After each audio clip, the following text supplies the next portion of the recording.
তো দুনিয়ার সব কাজে যত বাধা আছে তার মধ্যে সবচাইতে বেশি বড় বাধা বিপদ হলো ইসলাম ধর্মের উপরে। এর যেখানে যাবেন সেই জায়গায় ঝামেলা। সারা দুনিয়ার কাফের মুশরিক কত ধর্মে ধার্মিক আছে, কোন ধর্মের ভিতরে এই আপদ বিপদ নাই। ইহুদ নাসারা খ্রিস্টান কাফের মুশরিকরা হিন্দুদের উপরে কোনো ধর্মীয় ভাবে আক্রমণ করে না। সারা দুনিয়ার হিন্দুরা মিলে খ্রিস্টানদের পর কোনো আক্রমণ করে না। সারা দুনিয়ার খ্রিস্টান মিলে ইহুদিদের উপরে কোনো আক্রমণ করে না। সব কয় দল মিলে বুদ্ধদের উপরে ধর্মীয় ভাবে কোনো আক্রমণ করে না। সারা দুনিয়ার সমস্ত কাফেররা ঐক্য হইয়া আন্দোলন, মুসলমান মারো, ইসলাম শেষ করো, কোরআনকে দুনিয়ার থেকে মুছে দাও, ইসলামের নামগন্ধ থাকবে না, ইসলামের ধর্মীয় প্রতিষ্ঠান থাকবে না। ইউরিদুনা লিইউতফিউ নূরাল্লাহি বিআফওয়াহিহিম, তারা মুখ দিয়ে ফু দিয়ে আল্লাহর নূর ধর্মের বাতিকে নিভে দেওয়ার জন্য যত চেষ্টা আছে সব চালাইতেছে। ধর্মের যে জায়গায়, ইসলামের যে জায়গা কিছু আছে সেই জায়গায় তাদের কিছু না কিছু আক্রমণ আছে।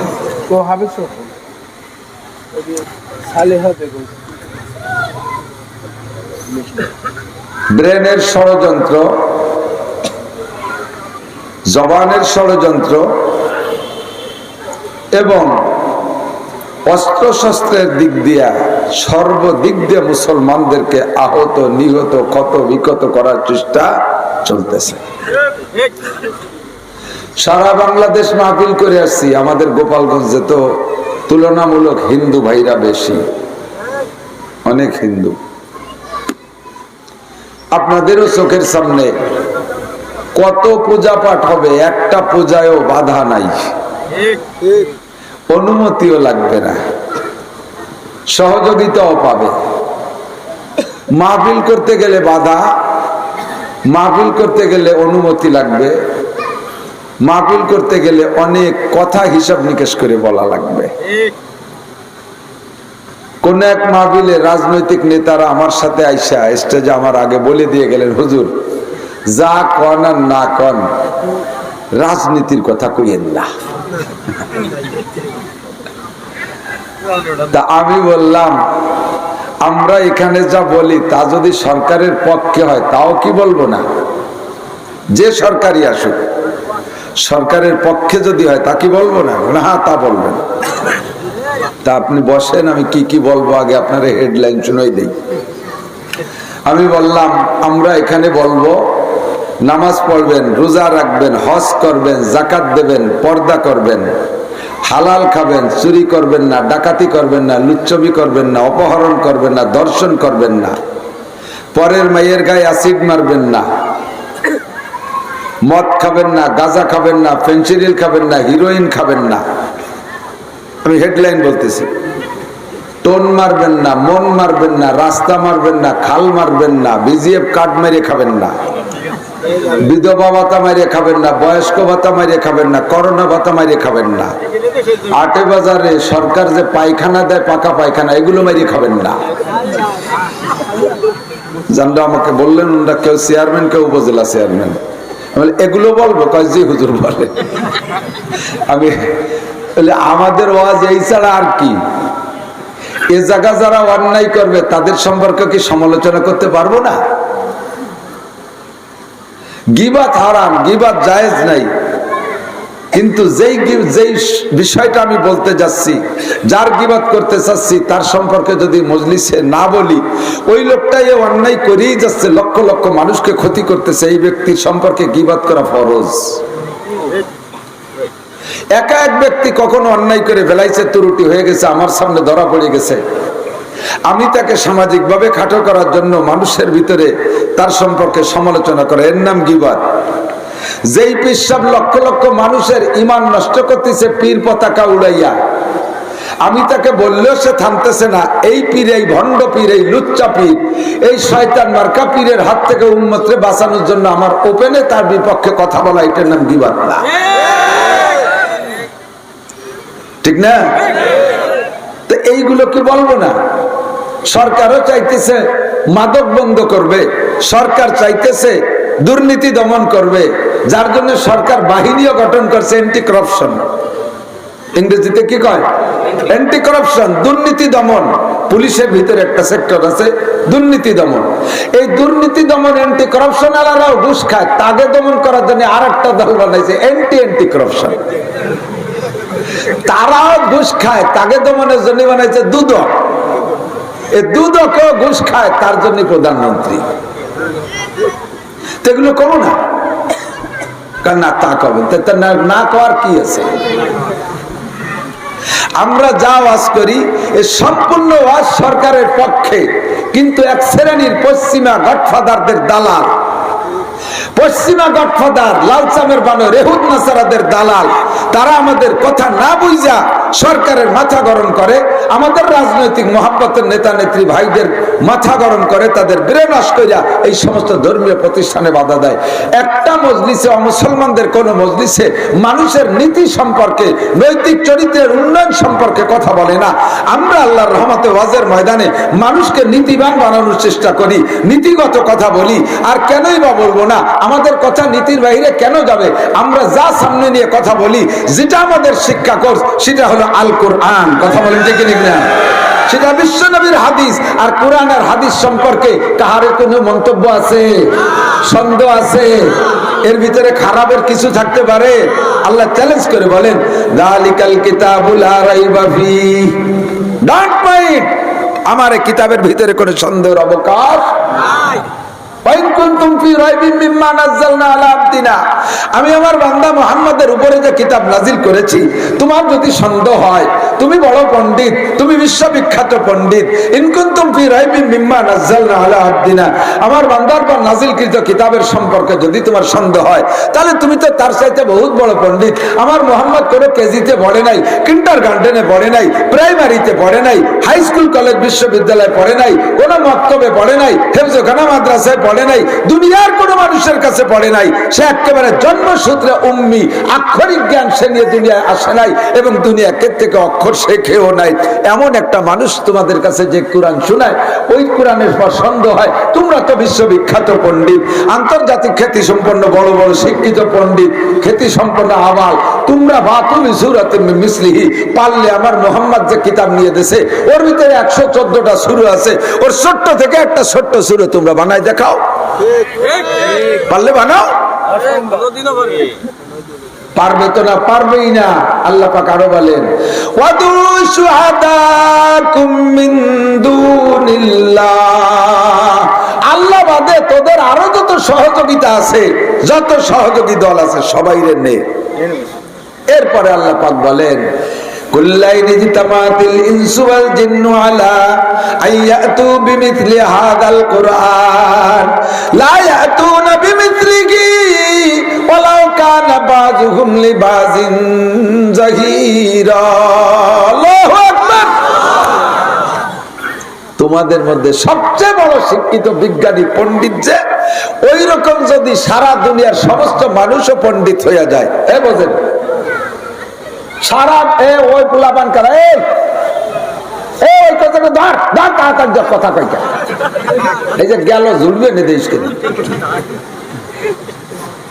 বর্তমান বিশ্বের সবচেয়ে বড় পণ্ডিত যে, এইরকম পণ্ডিত যদি এই জামানার 800 কোটি মানুষ হইয়া যায়, বোঝেন বোঝেন, আরে এদিক ওদিক না থাকে, আমার দিক থেকে, বর্তমান বিশ্বের সবচেয়ে বড় শিক্ষিত একটা লোক তো হবে, সবচেয়ে বড় শিক্ষিত। ওই রকম যদি সারা পৃথিবীর 800 কোটি মানুষ শিক্ষিত হইয়া যায়, আর এই মানুষগুলোকে যদি, এটা বিজ্ঞানীদের উক্তি, এই আয়াতরে কম্পিউটারের কাছে দিয়ে রিজাল্ট চাইছে যে আল্লাহ এত বড় চ্যালেঞ্জ করলেন, এই চ্যালেঞ্জের তর্জমা কি হতে পারে বলো?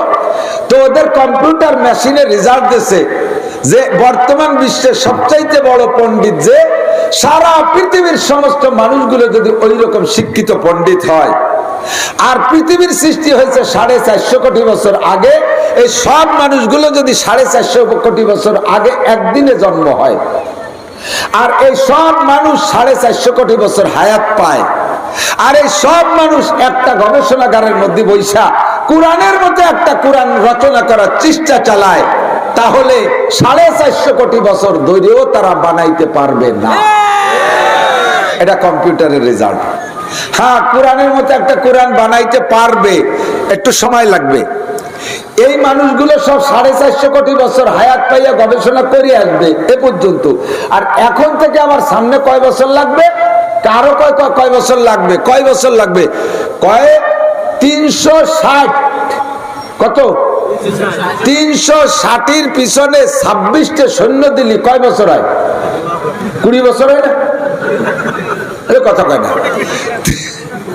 360-এর ডাইন পাশে 26টে শূন্য দিলি এবার কত কোটি বছর হয়? এই মানুষগুলো যদি এত কোটি বছর হায়াত পায় আর এক জায়গায় বসে গবেষণা করে, তাহলে কোরআনের মতো কোরআন রচনা করতে পারে। তবে এতদিন দুনিয়া থাকবে না, কাজেই কোরআনের মতো কোরআন বানাতেও পারবে না। আমরা কোরআন থেকে আপনাদেরকে ওয়াজ করি। আল্লাহ পাক বলেন ওয়াযাক্কির বিল কুরআনে ফামান ইয়াখাফু ওয়াঈদ।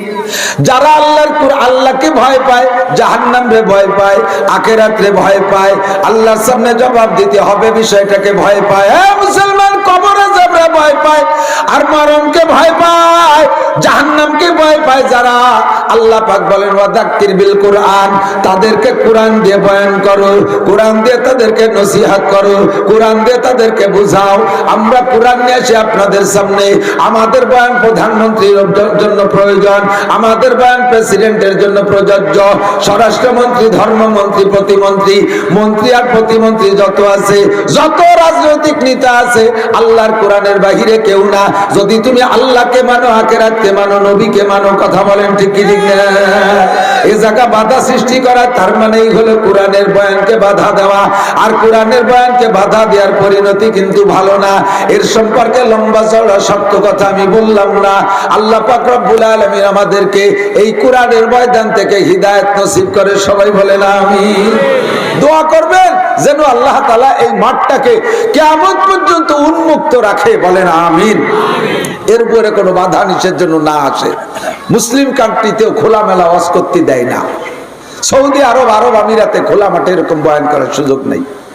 বললে এইভাবে আমরা বাংলাদেশে ওয়াজ করি, ওরা যারা আসে না এ শুনলেও বিশ্বাস করে না।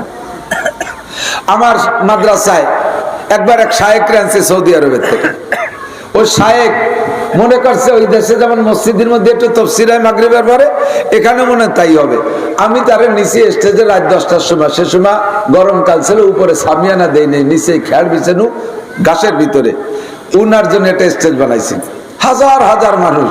উনি আশ্চর্য যে ফাঁকা মাঠে রাত 12টা পর্যন্ত মানুষ বসে থাকে, ই কোন পাগলের পাগল। উনি যাইয়া সৌদি আরবে এই গল্প দিয়েছে যে সারা পৃথিবীর ভিতরে ইমানদার দেখছি, বাঙালিকে মতো দেখি নেই। উনি অনেক উদাহরণ দিতে গিয়ে এই উদাহরণটা বললেন, যারা শুনছে তারা কেউ বিশ্বাস করে না। আমাদের সৌদি আরবে মসজিদের ভিতরে 1 ইঞ্চি পুরো গালিচা, যারা সৌদি থাকেন সাক্ষী দেন, মসজিদের ভিতরে যে কার্পেট পা দিলি প্রায় টাকলো এই পর্যন্ত অর্ধেক গিলিয়ে ফেলে।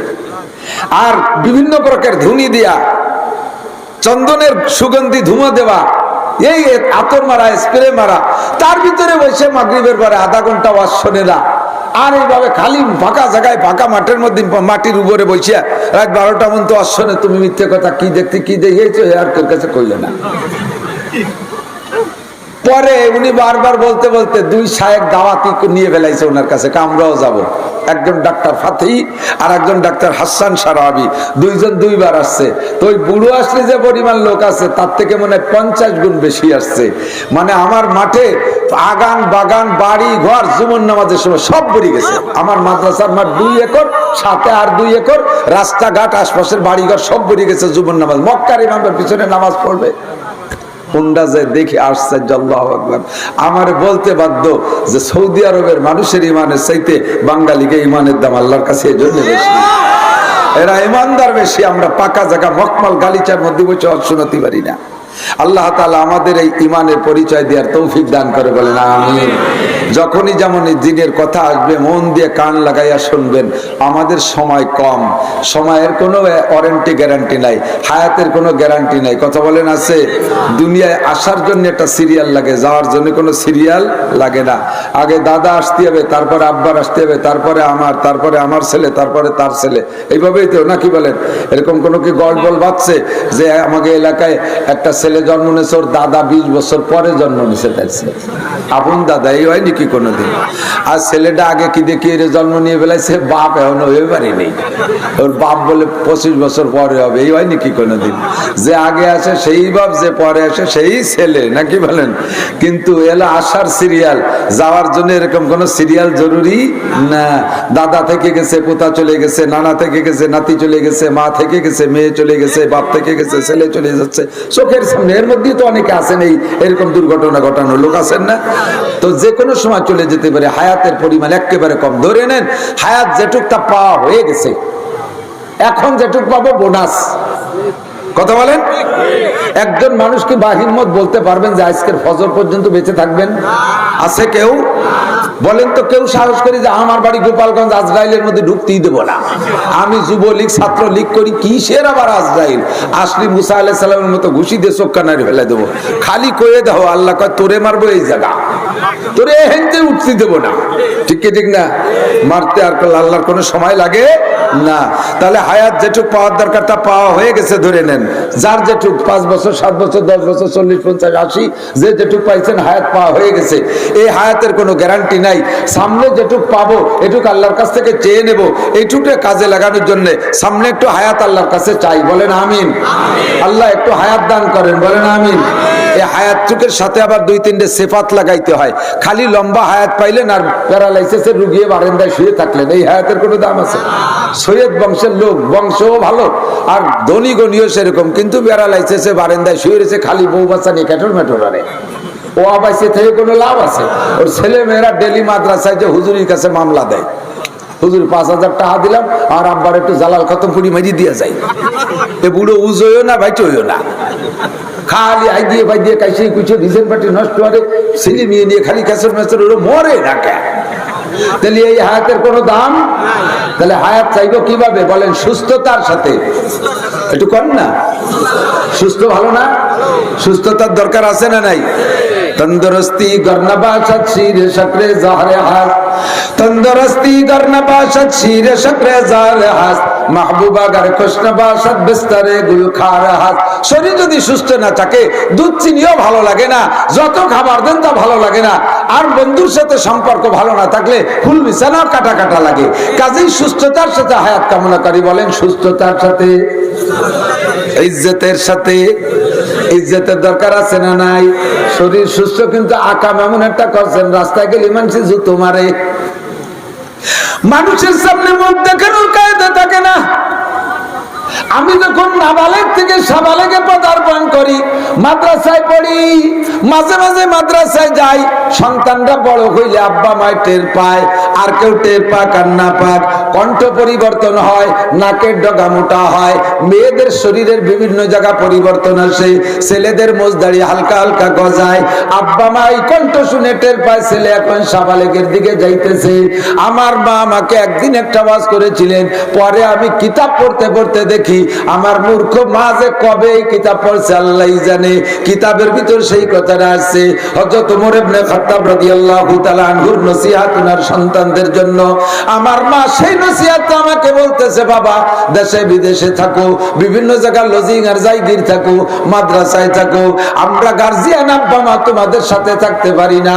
ও বাবা দোয়া করি বড় আলেম হও, আল্লাহ তোমাদেরকে অনেক সম্মানী নামি দামি করুক। পরাণ করে দোয়া করি আমাদের ছুটি শেষ, যে কোনো সময় চলে যাব বাবা, তোমাদের ছুটি সামনে রয়েছে। বাবা একটা কথা মনে রাখবা, দিনের বেলায় এমন কাম করবা না। এ আমার যুবকরা মনে রাখ, আমার মা আমাকে বলেছিলেন বাবা দিনের বেলায় এমন কাম করবা না যাতে রাতের বেলা তোমার ঘুমের ডিস্টার্ব হয়, ঘুমের অসুবিধা হয়, এমন কাম তুমি দিনে করবা না। দিনের বেলা মারামারি করবা, খুনোখুনি করবা, রাতের বেলা পুলিশের দাবড়ে ঘুমাইতে পারবা না, বিছানায় থাকতে পারবা না, বাগানে পাটের খেতে মশার কামড় খাইবা, রাতভর টোটো করে দৌড়ে বেড়াবা, পালায় বেড়াবা। দিনের বেলা এমন কাম করবা না যাতে রাতে তোমার ঘুমের ডিস্টার্ব হয়। দিনের বেলা মেয়েদের সাথে এমন সম্পর্ক করলা, রাতের বেলা তাদের কল্পনা, তাদের সাথে মোবাইলে যোগাযোগ করতে করতে রাতটা চলে যাবে, ঘুম হবে না। দিনের বেলা এমন কাম করবা না যাতে রাতে তোমার ঘুমের ক্ষতি হয়। আবার রাতের বেলা এমন কাম করবা না যাতে দিনে মানুষের সামনে মুখ দেখাইতে লজ্জা হয়। কথা দিনের বেলা মানুষের সামনে লজ্জা হয় এমন কাজ বেশিরভাগই রাত্রেই করা হয়। মদ খাও রাতে, গাঁজা খাও রাতে, ইয়াবা খাও রাতে, ফেনসিডিল খাও রাতে, জিনা করো রাতে, চুরি করো রাতে, ডাকাতি করো রাতে, লুচ্চামি করো রাতে, সুদে কারবার রাতে, ঘুষের কারবার রাতে। যে সমস্ত কাজ করলে ধরা পড়লে মানুষের সামনে মুখ দেখাইতে লজ্জা হয়, এর 99% কাজ হয় রাতের বেলা। এই জন্য আমার মা আমাকে বললেন, বাবা রাতের বেলা এমন কাম করবা না যাতে দিনের বেলা মানুষের সামনে মুখ দেখাইতে লজ্জা হয়। এই লজ্জা মুক্ত কি বলা হয়, লজ্জা পাইতে হয় এমন বেইজ্জতিমূলক কাজ যেন না হয়। আমার মরণকাল পর্যন্ত আল্লাহ পাক আমার সম্মান ইজ্জত ঠিক রাখে, বলেন আমিন। এজন্য আল্লাহর কাছে হায়াত চাইবো। কি হায়াত বলেন? 1 নম্বরে সুস্থতার সাথে, 2 নম্বরে পরিপূর্ণ ইজ্জতের সাথে, সম্মানের সাথে, মান সম্মানের সাথে। মান সম্মান সব ঠিক আছে, শরীরও সুস্থ আছে, কিন্তু অভাবের তাড়নায় ঈমান ঠিক রাখা কঠিন। খোদাবন্দের রুজি বাহক মুস্তাকিল, খোদাবন্দের রুজি বাহক মুস্তাকিল, পরাগন্দা রুজি পরাগন্দা দিল। পকেট ভরা টাকা থাকলে ইবাদতে একাগ্রতা ভালো হয়। কথা কন, পকেট ভরা টাকা, আসরের নামাজ পড়বেন লম্বা লম্বা সূরা দিয়া, পকেট ভরা টাকা সুন্নাত নামাজ পড়বেন, এক রেখাতে সূরা ইয়াসিন, দ্বিতীয় রেখাতে সূরা ওয়াকিয়া, তৃতীয় রেখাতে মুজাম্মিল, চতুর্থ রেখাতে আরেক বড় সূরা, লম্বা 4 সূরা দিয়ে সুন্নাত পড়েন। কারণ নামাজের মধ্যে একটু সময় দেই, পকেট ভরা টাকা আছে, যাবো বলে এটা কত ওটা কত ওটা কত দেওয়া উঠাইয়া 10 মিনিটের মধ্যে বাজার শেষ। আর পকেটে যদি টাকা না থাকে, হাটে যেয়ে যদি কামাই করে তারপরে বাজার করা লাগে, তাহলে সুরকিরাত লম্বা আসে না। নামাজের মধ্যে একদিক পড়তে যায় আর একদিক চলে যায়, শেষ বইটাকে মোটে সালাম ফিরেতেই পারে না। আত্মায়াত শুরু করছে তা মোটে শেষ হয় না। আত্মায়াতুলিল্লাহি রাব্বিল আলামিন আর রহমানির রহিম মালিক ইয়াউমিদ্দিন, গায়রিল মাগদুবি যে কয়, আত্মায়াতের মধ্যে তো গায়রিল মাগদুবি নাই, আবার গোড়ায় চলে আসে আত্মায়াতুলিল্লাহি রাব্বিল আলামিন, লিল্লাহির পরে ওয়াস সালাতুর মধ্যে ঢুকতেই পারে না, কারণ পকেটে টাকা নাই, বাজার করার চিন্তা।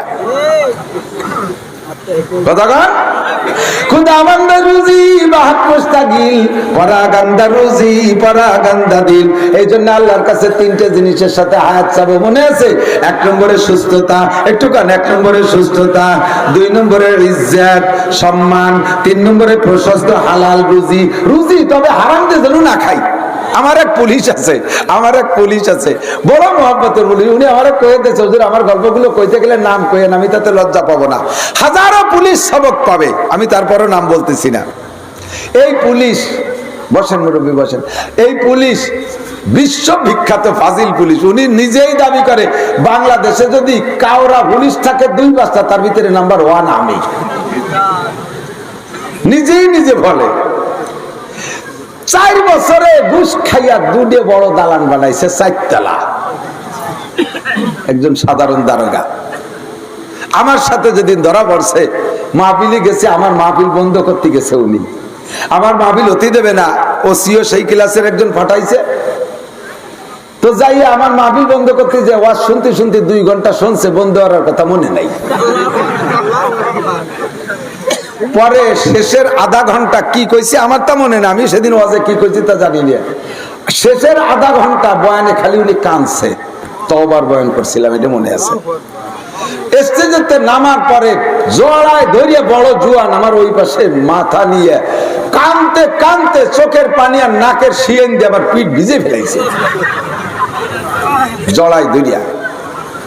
সামনের পর সমস্ত সব বিষয়ে তওবা করছে। আল্লাহু আকবার। তো তওবা করিয়া পুলিশ গেছে যে জায়গা মূল তওবা, সেটা তো সে জানে যে কোন কোন জায়গা আসল তওবা। সেই জায়গা করছে। ফার্স্টে তওবা হবে সিগারেটের উপরে, এক প্যাকেট ব্যানসন সিগারেটের মূল আইয়ে ভাঙিয়ে জুতোর তলে দিয়ে ফেসে দিয়েছে, আমি খাবো না, কেউ কাটিয়ে দেবো না। সেই থেকে আর খায় না। এক ওয়াক্ত তাহাজ্জুদ কাজা নাই বর্তমানে আল্লাহর বান্দার, সুবহানাল্লাহ। এবং যে বাড়িতে যে থানায় তার ডিউটি হয়, মানে পোস্টিং হয়, ওই থানার বাকি পুলিশদেরকে নামাজি বানানোর জন্য 100% চেষ্টা করে। ওই থানায় যদি বেপরদা মহিলা পুলিশ থাকে, তাকে বোরকা পরানোর জন্য ব্যবস্থা করে। এমন মোবাল্লেগ হয়ে গেছে আলহামদুলিল্লাহ। উনি আমারে বলেন যে হুজুর, যখন এই মোটা টাকা খাইতাম, টাকা কামাই করে নে, রাত্রে আর ঘুম হতো না। কোন মতে সেলেসা শুরু হয়ে গেছে, কোন মতে রাতটা কাটাইছি। সকালবেলা উঠে 3-4টে পত্রিকা কিনতাম যে আল্লাহ, রাত্রে ঘুম না হওয়ার কারণ হলো খালি ফোনের দিক খেয়াল রাখতাম যে কোন বড় অফিসার ফোন দেয় যে এই টাকা খাইলিতে ভাগ দিলি না কেন, অনেক জায়গাতে কয় টাকা দিচ্ছি, এই ভয়তে রাতটা ঘুম হতো না। সকালবেলা উঠে 3-4টে পত্রিকা কিনে ভরতাম যে আল্লাহ, আমার নাম কোন লাইনে আইছে দিয়ে নেই, যেমন জায়গায় তো আমার পুলিশ ঘুষ খাইছে। এই চিন্তে দিন রাত সব সময় চলে যেত, আমার ঘুমই হতো না। যেদিন থেকে তওবা করছি, ঈশান নামাজের পরে আমার ঘুম চলে আসে। রাত্রে ডিউটি না থাকলে অনায়াসে আমার ঘুম চলে আসে। আর টাইম মতো রাত 3টায় আর আমার বিছানায় পিঠ দিতে মনে চায় না। আমার মনে হয় যেন কে আমারে ডাকে, আলা মুস্তাগফিরিন ফাআগফির আলা, আয় সারা জীবন গুনাহ করেছিস, আমি তোরে ক্ষমা করার জন্য খাতা কলম নিয়ে আসি, উঠি আয় আয় বান্দা উঠে আয়। আর আমার বিছানায় মন টেকে না, আলা মুস্তারজিকিন ফাআরজুকা, কে আসিস রিজিকের অভাবে চলে আয়, আমি তোরে রিজিক দেব। মনে হয় যেন কে আমারে ডাকে, আওয়াজটা আমার কানে টন টন করে ভাসে, এমন করে আমারে ডাকতে তালে থাকে। আমি এইভাবে আল্লাহর রহমতে একটা ওয়াক্ত নামাজ আমার কাজা নাই, একটা রাত আমার তাহাজ্জুদ কাজা নাই। ওগো আল্লাহ পাক রব্বুল আলামিনের কাছে উনি দোয়া করে, রব্বুল আলামিন আমার এখন তো তওবা করেছি, বিগত যে গুনাহ করেছি সেগুলা কি হবে। আমার কাছে জিজ্ঞেস করে, হুজুর ঘুষ তো খাইছি মোটা টাকায়, খাইয়ে দিয়ে দালান দুটি বানাইছি, এ কি হবে কান্দি দিয়ে, এ দালানের কি হবে। আমি কই যে তুমি যার টাকা তারা ফেরত দিতে, ওকে খাইছি তো সারা বাংলাদেশের বিভিন্ন থানাতে, এত মানুষ তো মনে রাখতে পারিনি, কি এর বোকান দিদি। আমাকে দালান দুটি মাদ্রাসায় দিয়ে দাও, দুটি দালান দুটি মাদ্রাসা বানাও, ওতে যা নেকি হবে, জাগে টাকা তাকে নেকি। এই নিয়ে তুমি কোনো নেকির নিয়তি করবা না। তোমার যদি 2-4টা হালাল থাকে তাহলে তুমি পাবা, আর জাগে টাকার দালান তার নেকি তারা পাবে। কথা কর না কেন? এইভাবে উনি প্রতিজ্ঞা করে দুটি মাদ্রাসায় দিয়ে দিচ্ছে বিল্ডিং। আল্লাহু আকবার। তাইবু মিনাজ যামবি কামাল লা যামবালা, গুনাহ থেকে তওবা করলে আল্লাহ পাক ওই ব্যক্তিকে কেমন যেন গুনাহ নাই বলে সাব্যস্ত করে। বলতে চাইছি, 1 নম্বরে সুস্থতা, 2 নম্বরে ইজ্জত, 3 নম্বরে হালাল রুজি। হারাম রুজির কোনো দাম নাই। হারাম টাকা কোটি কোটি টাকা হইল, তার মধ্যে আরাম নাই, হারামে আরাম নাই। কথা বলেন, হারামে আরাম নাই। তাৎক্ষণিক খাইতে ভালো লাগলো, তার পিছনে কিন্তু বিপদ আছে, পিছনে বিপদ আছে। এক স্কুলের মাস্টার, এক স্কুলের হেডমাস্টারের একটা বিবাহ গল্প শোনাই, একটা মেয়ের বিবাহের গল্প। ওই স্কুলে এই 9-এ পড়া একটা মাইয়া, হাই স্কুলে পড়ে 9-এ। মেয়েটা জেএসসি-তে গোল্ডেন এ প্লাস, পিএসসি-তে গোল্ড এ প্লাস। এই মেয়েটা এসএসসি-তে ওই স্কুলে সবচাইতে ভালো রেজাল্ট করবে, কিন্তু মেয়েটা বড় নিতান্ত গরিবের মাইয়া। বেশি এদিকে আসেন, বেশিরভাগ গরিবের মাই ছেলে মেয়েরাই তো মেধাবী ভালো হয়। কথা কন না কেন? বড় লোকের গুলো ভালো খুব কমই হয়। বিভিন্ন জায়গায় প্রাইভেট পড়াতে গাউই গুতে যেটুকু হয় আর কি, গরিবের গুলো আল্লাহর রাস্তে ভালো হয়। তো এই মেয়েটা বড় মেধাবী, মেয়েটা 9-ই পড়তেছে, ওর মেট্রিকে গেলে স্কুলের নাম হবে ওর দ্বারা। হঠাৎ করে ওর ভ্যান চালানিয়ে গরিব বাপ ওর বিবাহের ব্যবস্থা করে ফেলাইছে। এখন মেয়েটারে ডেকে বলতেছে, মা ওত মত বলা যায় না, তুই হাই স্কুলে পড়তেছিস, বৃত্তির টাকায় পড়তেছিস, কলেজে গেলি তোর জায়গা দেবে না, তোর মতো মেধাবী মেয়ে বহুত আছে। আমি একটা মেয়ে একটা ছেলে ঠিক করছি, তুই রাজি হ, তোর বিয়েটা আমি দিয়ে যাই। বাপের এই করুণ কথা শুনে মেয়েটা রাজি হয়ে গেছে, বিয়ে শাদী ঠিক হয়ে গেছে। এখন গরিব বাপ বরযাত্রী খাবে, 400-500 খাওয়ানোর তো ক্ষমতা নাই। ওই রায়বারে কইছে, মোটে 5 জন মানুষ আসবা, আমি যা পারি তাই মেহমানদারি করবো। এই 5 জনের মেহমানদারি করার টাকাও নাই। এখন ওই মেয়েটা স্কুলে যাই, ওর স্যার হেড স্যার রে ডাইকে লাইব্রেরিতে যে বলতেছে, স্যার আমি রাজি না, আমি তো পড়ালেখার প্রতি আগ্রহী, আমার গরিব বাপ আমার জন্য বিবাহ ঠিক করে ফেলাইছে, এখন 5 জন মেহমান আসবে স্যার, শুক্রবারে বিয়া, আপনি অবশ্যই যাবেন। আমার তো উচিত সব স্যারদেরকে দাওয়াত দেবো, সব ছাত্র ভাই বোনকে দাওয়াত দেবো, কিন্তু সে তৌফিক আমার নাই। আর যদি পারেন স্যার আমার আব্বার জন্য একটু, আমার জন্য বিবাহ উপলক্ষে একটু সহযোগিতা ছাত্রছাত্রীদের কাছ থেকে। তো হেড স্যারের তার এই করুণ কথা শুনে অনুমতি দিয়েও দিয়েছে, আর কালেকশন তাৎক্ষণিক একটা করে দিয়ে বলতেছে, তোর আব্বারে শুক্রবারে সকালে আমার বাড়ি আসতে কই ভোরবেলা, আমি 2 কেজি গরুর গোশের টাকা দিয়ে দেবো। 2 কেজি গরুর গোশ লাগবে তো, 5 জন মানুষ, 2 কেজি গরুর গোশের টাকা দিয়ে সবকিছু রেডি করে ওর বাপরে যে বলছে হেড স্যার সকালবেলা ভোরবেলা গেলে, শীতকালে কুয়াশার ভোর গেলে 2 কেজি গরুর গোশের টাকা দেবে। এই মেয়ের বাপ ভোরবেলা পায়ে হেঁটে গুড়ি পায়ে হেড স্যারের বাড়ির দিক যাইতেছে। কুয়াশার আকাশ, রাস্তায় 5 হাত দূরে কিছু দেখা যায় না। হঠাৎ করে পায়ে একটা টুপলা বাই দিয়েছে পলিথিন, ওইটির দিক তাকায় দেখে যে গরুর গোশ 2 কেজি ওর মধ্যে। এখন চিন্তা করতেছে যে আমি গরিব মানুষ, আল্লাহ হয়তো এক ব্যবস্থায় ফাটায়ও দিতে পারে, পাওয়া যায় না। রাস্তাঘাটে তো কিছু দেখলাম না, যদি ফেলায় যাই তাহলে তো সেই কুশিয়াল কুত্তে খাই ফেলতে পারে। ওর সে নিয়েই যাই হেড স্যারের কাছে মশলা শুনিয়ে নেবানি, গোস্ত টুল্লা নিয়ে যাই হেড স্যারের কাছে জিজ্ঞেস করছে, স্যার গোস্ত তো 2 কেজি পাইছেন, কি এর বোকান্দি দেই? তো হেড স্যার বলে যে আল্লাহ, তুমি গরিব মানুষ তো, আল্লাহ তোমার এক ব্যবস্থা করছে। তারপরে আমি 2 কেজি গরুর গোশের টাকা দিতে চেয়েছি, টাকা তুমি 1000 নিয়ে যাও, আর ওই গরুর গোশ 2 কেজি রান্না বান্না করে খাওয়াই দিও। স্যার আমার সে মেয়ে কইছে আপনি না গেলে কিন্তু সে বিয়ে বসবেন, আপনার কিন্তু জাতি হবে। ফতোয়া দিয়ে দিয়েছিল হেড স্যার, গরুর গোশ হালালের ফতোয়া নিয়ে গরুর গোশ সুন্দর করে রান্না বান্না করছে। হেড স্যারও গেছে, খাইয়ে দিয়ে পরের দিন শনিবার সকালবেলা পাইছে 2 কেজি গোশে 1 পিস করে ভাগে পাইছে। উনি 1 পিস খাইয়ে তারপরও ফিরে আঙ্গুল চাটতেছে, তাল চাটতেছে, হাত ধোয় না, মানে আর একটু দেয় নাকি, কিন্তু নাই তো, তা দেবে কয়েকদিন। এত সুস্বাদু গোশত আর কোনোদিন খাইনি। পরের দিন স্কুলে যাইয়া গল্প দিচ্ছে স্কুলি মাস্টারদেরকে নিয়ে, যে জীবনে কত গোশ খাইছি, বেশি খাইছি, কম খাইছি, কুরবানির গোশত খাইছি, কাশি খাইছি, গতকাল ডলির বিয়েতে 1 পিস গোশত খাইছি, এরকম তেলালা গোশত আর জীবনে কোনোদিন পাইনি। হিন্দু মাস্টার একজন বসা কয় যে ভগবান রুজিতি রাখলে এরকমই খাওয়া যায়, আর রুজিতি না রাখলে নিজের কিনা তাও খাওয়া যায় না। কালকে সকালবেলা আমি 2 কেজি শুয়োরের গোশত কিনিয়ে সাইকেলের ভাসে নিয়ে যাচ্ছিলাম, তাতে কোন জায়গা ভরিয়ে গেল আর ফিরিয়ে যেতে পারলাম না।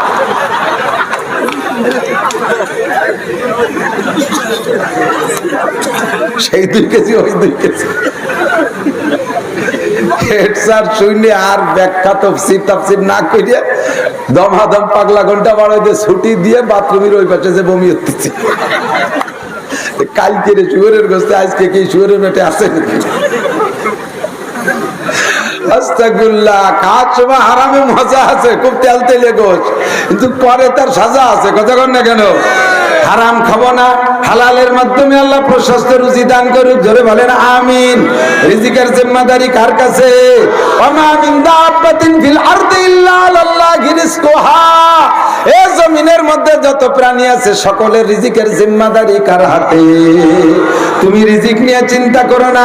আমাদের তৎকালীন প্রেসিডেন্ট 2 পাকিস্তান মিলে 1 প্রেসিডেন্ট, 1 পাকিস্তান ছিল, প্রেসিডেন্টের নাম ছিল আইয়ুব খান। উনি বাংলা এই পাকিস্তানের সর্বপ্রথম বাদ কন্ট্রোলের উৎপত্তি ঘটায়, বাদ কন্ট্রোলের উত্থাপন করে উনি। জাতীয় পাকিস্তান সংসদে পার্লামেন্টে উচ্চারণ করলেন, আমি বাদ কন্ট্রোল জন্ম নিয়ন্ত্রণ করতে চাই, কারণ জনসংখ্যা বেড়ে যাচ্ছে। এত মানুষ যদি দৈনন্দিন প্রোডাকশন হয়, এত মানুষের খাবার দেব কোত্থেকে?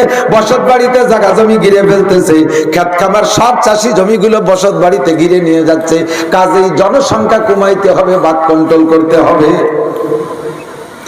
আল্লাহু আকবার।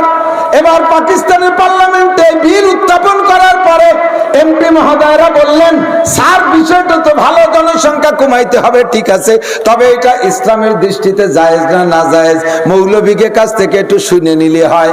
আইয়ুব খান বললেন, পাইকারি দরে অত মৌলবীর কাছে শোনার সময় আমার নাই। উনি তো সেনাবাহিনীর লোক, ফিল্ড মার্শাল, মিজাজি আলাদা। তো বলতেছি এত খুচরো মৌলবীর কাছে শোনার দরকার নেই। 2 পাকিস্তান মিলে বর্তমানে সবচেয়ে বড় মৌলবী কোনটা? 1 মৌলবী কইলে সব মৌলবী শোনে, সেই মৌলবী কোনটা খোঁজো, তার একার কাছ থেকে শুনবো। এবার পার্লামেন্ট থেকে তল্লাশি লাগানো হলো, উলামায়ে কিরামের কাছে জানানো হলো 2 পাকিস্তান মিলে এমন কোন মৌলবী আছে যে 1 মৌলবী কইলে সব মৌলবী মানে নেয়। পশ্চিম পাকিস্তান থেকে বললেন, পূর্ব পাকিস্তানে আছে একজন মৌলবী, যেই মৌলবীর নাম মুজাহিদে আজম আল্লামা শামসুল হক ফরিদপুরি। একটু কন্যা আল্লাহু আকবার। আমার গোপালগঞ্জের সন্তান খুশি না বেজার? বলেন আলহামদুলিল্লাহ।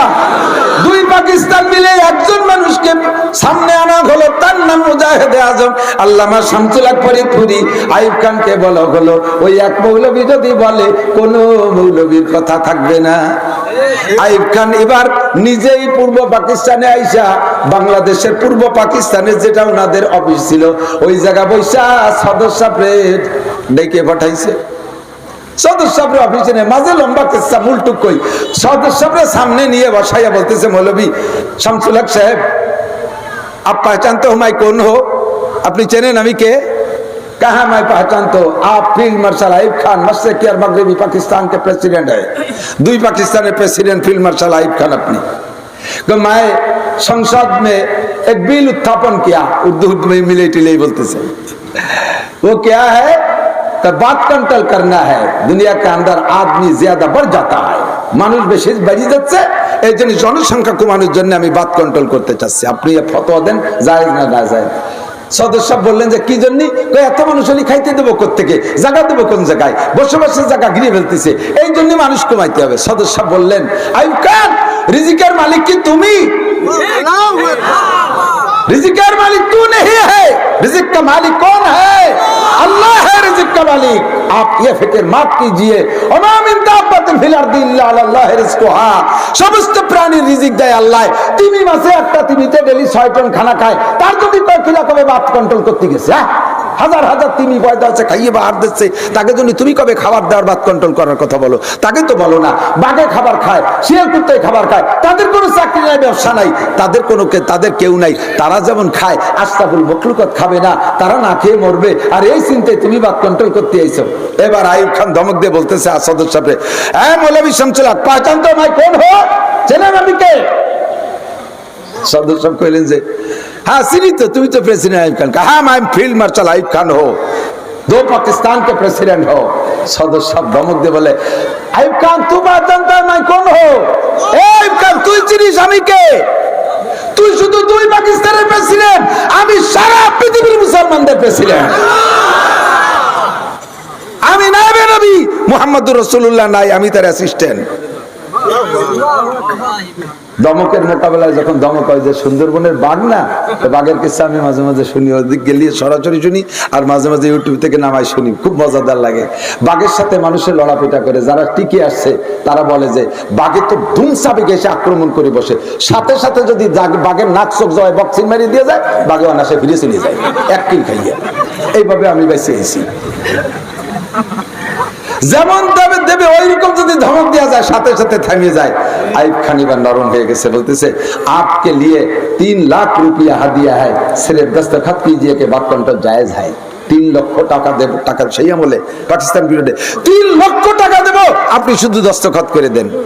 সদর সাহেব বললেন আইয়ুব খান আমি শামসুল হক গরু না যে তুমি মোটা টাকা দিয়ে কিনে নেবা, আমি গরু না যে তোমার কাছে আমি বিক্রি হব, কখনো সম্ভব না। আমি সই করে দেব, লক্ষ লক্ষ শিশু সন্তান দুনিয়ায় আসতে পারবে না তোমার বাত কন্ট্রোলের কারণে। যেই সন্তানগুলো দুনিয়ায় আসলে আল্লাহর দিনের অনেক উপকার হবে। এক কথা আল্লাহ পাক রব্বুল আলামিন যাদেরকে দুনিয়ায় পাঠাবে আমি তাদেরকে বাধা দেওয়ার জন্য সই করব, সমস্ত মানুষ হত্যার গুনাহ হবে। কিয়ামতের ময়দানে বলা হবে ওয়াইদাল মাউউদাতু সুইলাত বিআইয়ি যামবিন কুতিলাত, পদ্ধতি অবলম্বন করে সন্তানকে নষ্ট করেছে যারা, বিশেষ করে বাচ্চা পেটে আসার পরে বিভিন্ন ভাবে নষ্ট করে দাও, ওয়াশ করে নষ্ট করে দাও, তারপরে ঔষধ খেয়ে ফেলাইয়া দাও, এই সমস্ত সন্তানগুলো কিয়ামতের ময়দানে আল্লাহ পাকের কাছে মামলা দায়ের করবে।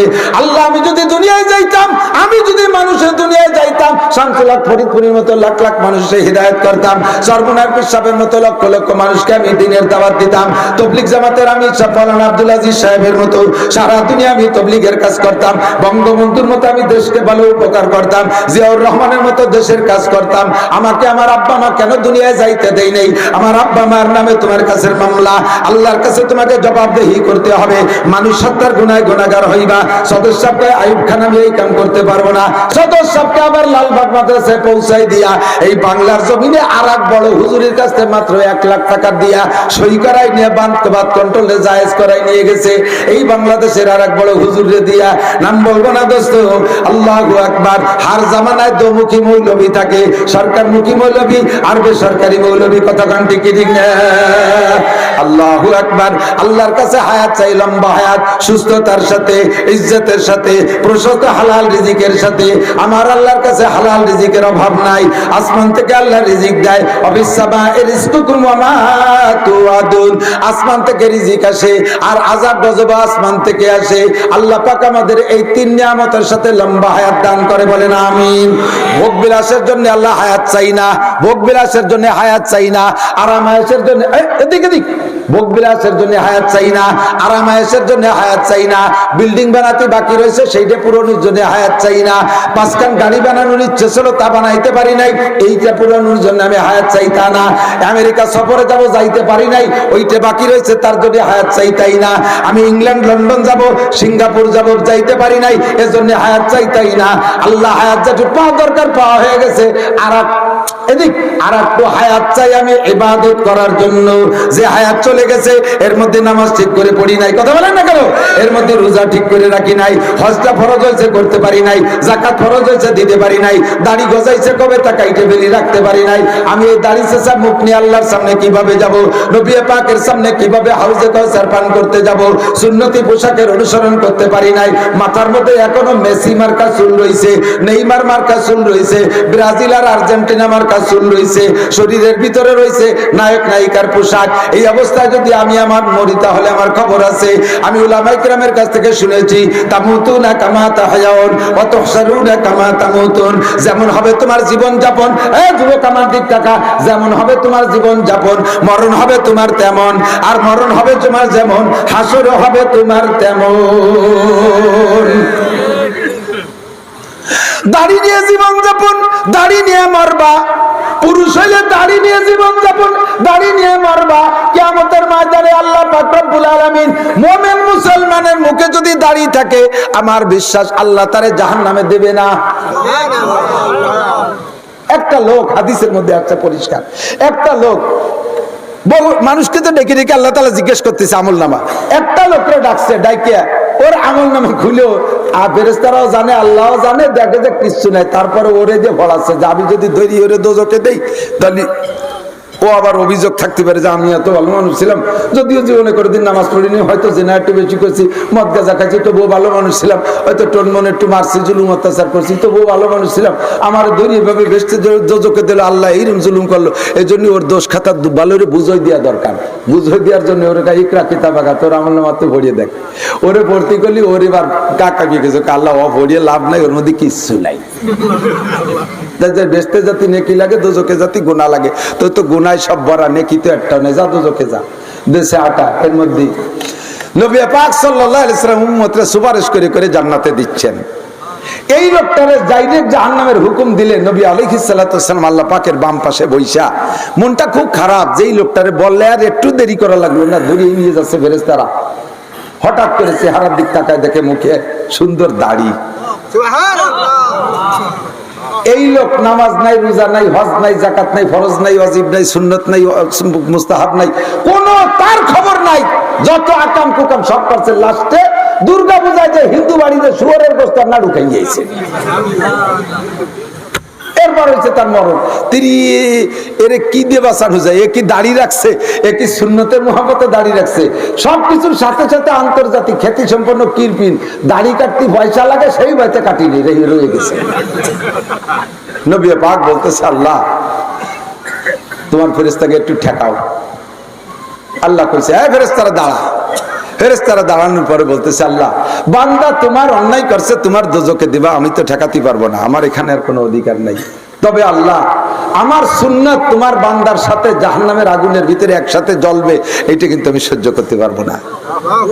কি সুন্নাত? কাজে তোমার বান্দার মুখে দেখো আমি নবীর সুন্নতি দাঁড়িয়ে আছে, ওই তারে দাড়ি কাটা খুলে রেখে খালি ওরে পাঠাই দাও, দাড়ি রেখে দাও। আর নয় আমার দাবি যে দাড়ি যেন জাহান্নামে পড়ে না। আল্লাহ পাক বললেন, দোস্ত দাড়ি যদি খুলে রেখে ওরে দোজকে দেয় তাহলে তুমি মিথ্যেবাদী হয়ে যাও। কি কথায়? যে তুমি বলেছো তামুতুনা কামা তাহইয়াউন ওয়া তুহশারুনা কামা তামুতুন, যে চেহারায় জীবন যাপন ওই চেহারায় মরণ, আর যে চেহারায় মরণ ওই চেহারায় হাসর নাসর। এখন দাড়ি খুলে রাখলে তো তোমার এই কথা, হাসর নাসরে তার দাড়িকে আলাদা করে রাখা হয়ে যাচ্ছে, কাজেই তোমাকে মিথ্যাবাদী বানানো যাবে না। আর নবী পাক সুযোগ পাইছে, আল্লাহ তাহলে আমার সুন্নাত যেন জাহান্নামের আগুনে না পড়ে। নবী পাক সাল্লাল্লাহু আলাইহি ওয়াসাল্লামের এই দাবিতে আল্লাহ ফেরেশতাদেরকে বলবো, ও ফেরেশতারা, আমার দোস্ত সুপারিশ করছে, বাদদিন সাইয়্যাতিহি হাসানাত, ওর সব গুনাহগুলোকে এক দাড়ির ওসিলায় পাল্টাইয়া তারে জান্নাতে দিয়ে দাও। গুনাহকে সব পাল্টায় নেকি বানায় দাও, একটা ওসিলা।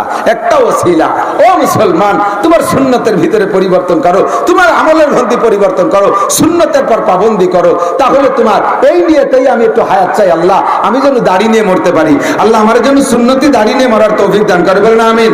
দাড়ির মাসালা আছে, একটু বলে যায় এদিক তাকান, এদিক তাকান। অনেকে দাড়ি রাখছে একটুক একটুক, বগলও একটুক, দাড়িও সেটুক। আবার কের বগল এসছে, দাড়ি ছোট, বগল ভালোই বড়, প্রায় 3-4 মাস কাটে না। আর দাড়ি তো একটু লম্বা হয়ে গেলি পারা না পিতরে যাইয়া খুরুই নিয়েছে। এক মুটের কোন দাড়িকে দাড়ি বলে না। চার মাযহাবের চার ইমামের অনেক মাসালার মধ্যে মতানৈক্য আছে, কিন্তু দাড়ির ব্যাপারে চার ইমাম একমত। এক মুটের আগে যদি কোন ইমাম দাড়ি কাইটে খাটো করে ফেলে, ওই ইমামের পিছনে নামাজ পড়া মাকরুহে তাহরিমি। अंग्रेजी कटिंग के चूल कटवाने वाले इमाम के पीछे नमाज मकरूह तहरीमी है। इंग्रेजी कटिंग विदेशीरा इंग्रेजरा जे कटिंग काटे एहेंदे साइसे झुलिয়ে ফেলাই দিছে, উপরে সাইডে ঝুটি রাখছে। ইমামও যদি এরকম করে, সেই ইমামের পিছনে নামাজ পড়া মাকরুহ তাহরিমি। ইমাম যদি দাড়িতে কালো কলম লাগায় জুয়ান হওয়ার জন্য, যুবক থাকার জন্য, ওই ইমামের পিছনে নামাজ পড়া মাকরুহ তাহরিমি। কে বলে কইছে বউ যদি যুবতী থাইয়ে যায় আর স্বামী যদি বুড়ো হয়ে যায়, কালা লাগানো যায়। দাড়ি কালা বানালি কি সব জায়গায় কি শক্তি আসে নাকি? বেশি আর কলাম না।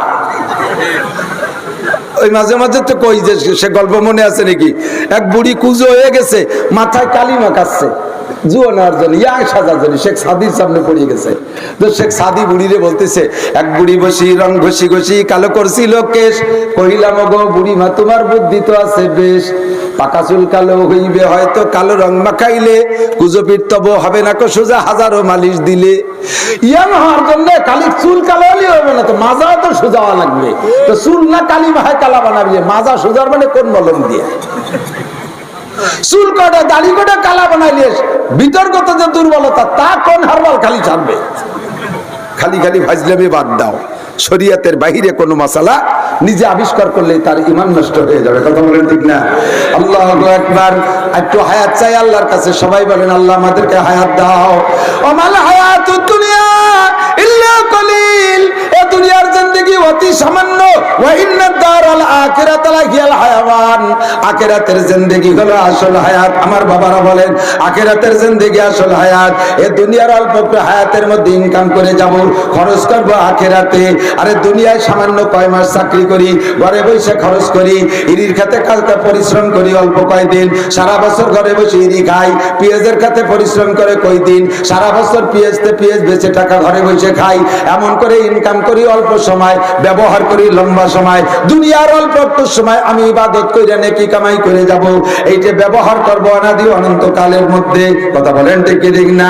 আমাল হায়াতুদ দুনিয়া ইল্লা কালিল ওয়া ইন্নাদ দারাল আখিরাতা লাহিয়াল হায়াওয়ান। এখন এই অনাদি অনন্ত কালের লম্বা টাইম আমি যে নেকি আমল করব, ব্যবহার করব, ওই নেকি আমার কামাই করার জন্য হায়াত আবার কম, আমার অল্প একটু হায়াত। নবী পাক বলেন হায়াত উম্মতি বাইনা 60 ওয়া 70, আমার উম্মতের হায়াত 60 থেকে 70 এর মাঝামাঝি। এই 60-70 এর ভিতরে আমাদের অল্প সময়ের ভিতরে মোটা কামাই করার জন্য নবী সহজ বুদ্ধি দিয়েছেন। একেবারে সহজে বেচতে যার সহজ বুদ্ধি হাতে দিয়ে দেই। আল আমালু কালিল ওয়াল আজরু কাসীর, আমল করবেন কম, নেকি পাবেন বেশি। কন্যা সুবহানাল্লাহ। নামাজ পড়বো এক ওয়াক্ত, সওয়াব পাবো 527 ওয়াক্তের। কমে গেছে তা সুবহানাল্লাহ বলেন না যে? আগামীকাল সকালবেলা কইন সুবহানাল্লাহ, বলেন সুবহানাল্লাহ, আলহামদুলিল্লাহ। নামাজ কয় ওয়াক্ত? এক ওয়াক্ত পড়বেন, এক ওয়াক্ত নেকি পাবেন 527 ওয়াক্তের। আল্লাহ তাআলা পোষায় দিয়েছে, আল্লাহ তাআলা পোষায় দিয়েছে। কোন জায়গা পড়লে এই পরিমাণ নেকি পাবেন? আপনার 5 তলা দালানের এসি রুমের মধ্যে না, বাড়ির পাশের মসজিদটা যদি ভাঙ্গ হয়, চাল দিয়ে পানি পড়ে, নিচে খেজুরির পাটি উই তিতার অর্ধেক খাই ফেলাই দিয়েছে, বেড়া বানাইছেন পাট খড়ি দিয়ে ভেঙে গেছে, শিয়াল ফিটির উপর দিয়ে দৌড় দিয়ে বারো চলে যায়, তবুও আপনার 5 তলা এসি আর কন্ডিশন বিল্ডিং এর চাইতে আল্লাহর এই ভাঙ্গা ঘরের দাম বেশি। কথা বলেন ঠিক না? এই জায়গায় ইমামের পিছনে জামাতে নামাজ পড়বেন, আর জামাতে কেনই বা পড়বেন না? এদিকে আসেন, আমি মানে অ্যাটাক করি, জামাতে কেন পড়বেন না? আপনার এখানে যারা আছেন, আমি কি ইন্টারভিউ নেব? ইন্টারভিউ নিলে 99% পাবলিক ফেল করবেন ইনশাআল্লাহ। যারা মাদ্রাসায় পড়েন নাই কোনোদিন যারা কওমি মাদ্রাসায় পড়েন নাই, তারা সূরা ফাতিহা শুদ্ধ করে পড়তে পারবেন। এই হাজারে 2-1 থাকতে পারে, 100-এ কোনো পার্সেন্ট পাবো না। আমি ইমামতি করছি কুটিকালেতে, একটা দাড়ি জ্বালাইছে সেই সময় ইমামতি করি, ডাটের মুসল্লি, অনেক মাসালা জানে, প্রায় মুফতি সাহেব বিড়ি খায়ার মুফতি ফতোয়া ছাড়ি একসাথে সূরা ফাতিহা জিজ্ঞেস করলে গাল এড়ায় যায়। 7-8-এ 535টে ভুল, দোয়া কুনুত পড়তে গেলে তাতে ভুল, দোয়া কুনুত পড়তে গেলে তাতে ভুল। আমরা হানাফি মাযহাবের মানুষ, আমাদের মাসলাক হলো ইমামের পিছনে যে নামাজ পড়বে, তার ইমামের পিছনে যে ব্যক্তি নামাজ পড়বে, ওই মুসল্লির সূরা ফাতিহাও পড়া লাগবে না, কোনো কিরাত পড়া লাগবে না। আর নামাজ ভাঙ্গার কারণ 19টে, তার ভিতরে 1 নম্বর নামাজে অশুদ্ধ পড়া, নামাজে অশুদ্ধ পড়া, অশুদ্ধ পড়লে নামাজ ছুটে যায়। এই কথাটা স্বাভাবিকভাবে বলে গেলে আপনার মাথার মধ্যে ঢুকতেছে না, আমি একটু বাংলায় বলবো, কষ্ট হচ্ছে নাকি আপনাদেরকে? যেমন আপনি নামাজের ভিতরে সূরা কাফিরুন পড়ছেন, কি পড়ছেন? সূরা কাফিরুন। কিরম পড়ছেন? পড়া দরকার কেমন আর পড়ছেন কেমন? পড়া দরকার ছিল ইয়া আইয়ুহাল কাফিরুন লা আ'বুদু মা তা'বুদুন। আল্লাহ বলতেছেন, হে নবী তুমি বলে দাও, হে উম্মত তুমিও বলে দাও, নামাজের মধ্যে তুমি বলে দাও, হে কাফের সম্প্রদায়, লা আ'বুদু মা তা'বুদুন, তোমরা যার ইবাদত করো আমরা তার ইবাদত করি না, তুমি যার পূজা করো আমি তার পূজা করি না, আমি দুর্গা পূজা করি না, সরস্বতী পূজা করি না, কথা বলেন, আমি লক্ষ্মী পূজা করি না, আমি কোন পূজা পাঠ করি না, লা আ'বুদু মা তা'বুদুন, লাত উজ্জা মানাত হবলের পূজা আমি করি না, ওয়ালা আনতুম আ'বিদুনা মা আ'বুদ, আর আমি যে আল্লাহর ইবাদত করি তুমিও তার ইবাদত করো না। তুমি যে মুখে বলো তোমরা যারে আল্লাহ আমরা তারে ভগবান বলি, এইটা সম্পূর্ণ মিথ্যা কথা, কারণ তোমাদের ভগবানের পাশে তোমরা ভগবতী রাখো, এটা হলো ভগবানের স্ত্রী, আমার আল্লাহর কোন স্ত্রী? কুল হুয়াল্লাহু আহাদ আল্লাহুস সামাদ লাম ইয়ালিদ ওয়া লাম ইউলাদ ওয়া লাম ইয়াকুল লাহু কুফুয়ান আহাদ। আমার আল্লাহ একক, তার কোনো ছেলে নাই মেয়ে নাই, তার কোনো আব্বা নাই মা নাই, কথা ঘন্টি কিরিং না। আমার আল্লাহ অমুখাপেক্ষী, আমার আল্লাহর গার রং উঠে যায় না, মাঝে মাঝে রং তুলিয়াই না, আমার আল্লাহর গার রং করে দেয়া লাগে না, আমার আল্লাহ বছরের শেষে দুর্বল হয়ে পড়ে যাওয়ার মতো হয়ে যায় না, যে আল্লাহর পিছন দিয়ে বাঁশ দিয়ে বাঁশ দিয়ে ঠেলেও সরিয়ে রাখা লাগবে। আমার আল্লাহ কাহারও কাছে ঠেকানা, কথা বলেন ঠিক না? আল্লাহু আকবার। লা আ'বুদু মা তা'বুদুন, তোমরা যার পূজা করো আমরা তার করি না, আমরা যার করি তোমরা তার করো না। এই জায়গা লা রে এক আলিফ টানতে হবে, কমপক্ষে এক আলিফ। লা আ'বুদু মা তা'বুদুন, তাহলে এই তরজমা আসবে যে তরজমা করলাম। আপনি যদি এই লা রে না টাইনা পড়েন কুল ইয়া আইয়ুহাল কাফিরুন লা আ'বুদু মা তা'বুদুন, তখন তরজমা হবে, হে কাফের ভাইরা জেনে নাও, এতদিন যদি আমি তোমাদের সাথে পূজা করি নাই, আগামীতে তোমরা যার পূজা করো আমিও তার পূজা অবশ্যই করিব। ঈমান থাকবে, ঈমান থাকবে, নামাজ হবে। এভাবেই আপনার নামাজের ভিতরে গলত পড়লে নামাজ হয় না। আপনি বলছেন দোয়া কুনুত, ওয়া নাশকুরুকা, পড়েন ওয়ালা নাকফুরুকা, লারে টানেন, ওয়ালা নাকফুরুকা। তরজমা হলো আল্লাহ তোমার নিয়ামত খায় শুকর আদায় করি, জীবনে কোনোদিন নাফরমানি করিব না। কতক্ষণ নিয়ামত কার? শুকর আদায় করি কার? নাফরমানি করব না শুকরি করব? দোয়া কুনুতে বলা দরকার ছিল এইটা, কিন্তু আপনি কি কইছেন জানেন? অনেক কুরুকা, আল্লাহ না কুরুকা, তাড়াতাড়ি মারিয়ে দিচ্ছেন। তরজমা কি হয়েছে? আল্লাহ এতদিন শুকর আদায় করছি, আর জীবনে শুকর আদায় করব না। ঈমান থাকবে, নামাজ হবে। শুধু কিরাতের ভুলে নামাজ হয় না তা না, নামাজ নষ্ট হয় তা না। এ দোয়া কুনুতে এভাবে পড়লে নামাজ নষ্ট হয়ে যায়। আবার অনেক আছে তাকবীর দেয়, আল্লাহু আকবার, আল্লাহু আকবার, আপনার নামাজই হয়নি, বাতিল। এবার যদি ইমামের পিছনে পড়েন, ইমামের পিছনে যদি জামাতে নামাজ পড়েন, আপনার শত ভুল ভুল যদি হয় সব ভুল ইমামের শুদ্ধতায় গ্রাস করে ফেলে, আল্লাহ পাক আপনার ভুলকে ক্ষমা করে দেয়। বন্ধুরে, আপনার নামাজ হইয়া যাইবে ইমামের পিছনে পড়লে। কাজেই আপনি ভুল কিরাত দিয়ে কেন একা একা পড়বেন, ভুল ইকামত দিয়ে কেন একা একা পড়েন? সময় নষ্ট হলো, অজুও করলেন, শীতকালে অজু কত কষ্টকর, এই অজু করে নামাজ পড়লেন অথচ তা হইল না। কাজেই আমি জীবনের শেষ মুহূর্ত পর্যন্ত পাক্কা প্রতিজ্ঞা রাখি, আমি জামাতে নামাজ পড়িবই। নামাজ কোথায়? নামাজ কোথায়? বহুত আছে, মানে অহংকারের ঠেলায় মসজিদের ইমাম চয়েস করে না। আরে নামাজ পড়বো কার পাশে? হুজুর আছে নাকি? ব্যক্তি দাঁত ছিটে বেড়ার বাইরে চলে যায়। চিনি তোর হুজুরকে, ও হুজুররা জঙ্গি কইয়া হুজুর বিছে নামাজ। আল্লাহ কয় তোরে বুড়ো একটা দাতালি শয়তানে ধরছে, এই অল্প ইবাদতে মোটা নাকি বেচতে জাতি, তাই তোরে জাতি দেবে না বলে অহংকার ঢুকাই দিছে। আজানের ঢক্কি, ইকামতের ঢক্কি শুনলি বমি আসে, ওনার আবার ইমাম পছন্দ হয় না। আরে ভাই, আমি মাঝে মাঝে বলি, উদাহরণে বলি, জায়গায় জায়গায় বলি, অনেক কখনো এসে গেলে বলা লাগে। ইমাম সাহেব, এই নামাজ একটা রেলগাড়ি, এই রেলগাড়ির ইমাম, রেলগাড়ির এক বগি ইঞ্জিন বগি হলো ইমাম। রেলগাড়িতে কি সব বগিতে ইঞ্জিন থাকে? কতক্ষণ থাকে? এক বগিতে ইঞ্জিন থাকে। মাঝের ডানা পিছনের ডা? সবচেয়ে সামনের ডানা। তাহলে ইমাম সাহেব কি মাঝে থাকে না পিছনে থাকে? সবার সামনে, ওটা হলো ইঞ্জিন বগি। এবার ইঞ্জিন বগির সাথে যে কয়টা বলো লোকাল বগি জড়াই দেবে, সেই কয়টাই ডেকরাতি ডেকরাতি জায়গা পর্যন্ত। ইঞ্জিন ভালো হলে তাড়াতাড়ি যাবে, ইঞ্জিন একটু দুর্বল হলে আস্তে আস্তে যাবে, তবু যাবে, ঠিক কিনা? আর যদি ইঞ্জিন সাথে জয়েন না করে, ইঞ্জিন একটা তাকিরা জানুয়ারি ইট দিয়ে গাই দিয়ে হেডলাইট ভেঙে বেলা দিচ্ছে, টেরামাঞ্চির মতো লাইট মারে, তা কালের মধ্যে চলে যায়। পুরন ইঞ্জিন ব্রিটিশ আমলে ধুমো ধুমো কালা হয়ে গেছে। এই ইঞ্জিন দিয়ে যদি অবজ্ঞা করিয়ে হিংসা করে যদি তার সাথে জয়েন্ট না লাগায়, রাজশাহীতে কোনো বগি, উনি যত বড় সৈয়দ বংশের বগি হোক আর বিসিএস পাস বগি হোক, উনি কি ব্যাটি ভাড়া আসতে পারবে? পারবে? কোনোদিনও পারবে? কোনোদিন। ওনার এই জায়গায় জয়েন্ট করতে হবে যে আমাকে ব্যাটি ভাড়ার লাইনে, এখন তো ভালো ট্রেন দিয়েছে, এর আগে যে লাইন ছিল মনে আছে না? মুরব্বীরা উঠছেন কেউ কোনোদিন সেই রেলে? আর সেই রেলের আর শেষ জীবনে আমি একদিন উঠছি, রাজবাড়িতে উঠছি। আরে কপাল, সে কি হালাত! স্টার্ট তো মতো নেয়ই না, বহুত চেষ্টা করতেছে। পরে সবাই বললাম যে আমাকে টাকা ফেরত দেন। টিটি এসে ভাই একটু দাঁড়ায়, আর একটা বার ট্রাই করতে দেন। ফিরে এবার স্টার্ট দিল, মোটামুটি একটু পরানে বানিয়েছে, স্টার্ট দিল, মনে করলাম যে যাবে, ফক ফক করে কয়েকবার কালা দুবারে তা নিয়ে গেছে। আবার সবাই টাচ আছে, এই করতে করতে স্টার্ট নেছে তো আর দেরি করি নেই, গিয়ার লাগাই দিয়েছে, টান, দৌড় শুরু হয়েছে। আল্লাহু আকবার, কি যে জোরে চললো, আমি ওরকম আর জীবনে কোনোদিন দেখি নেই। চলমান ট্রেনের থেকে আপনি নামিয়ে সামনের বগিতে নামিয়ে পেশাব করে পিছনের বগিতে উঠে যেতে পারবেন, আপনার থিয়ে যেতে পারবে না, এত দ্রুতগামী ছিল সেই ট্রেনটা।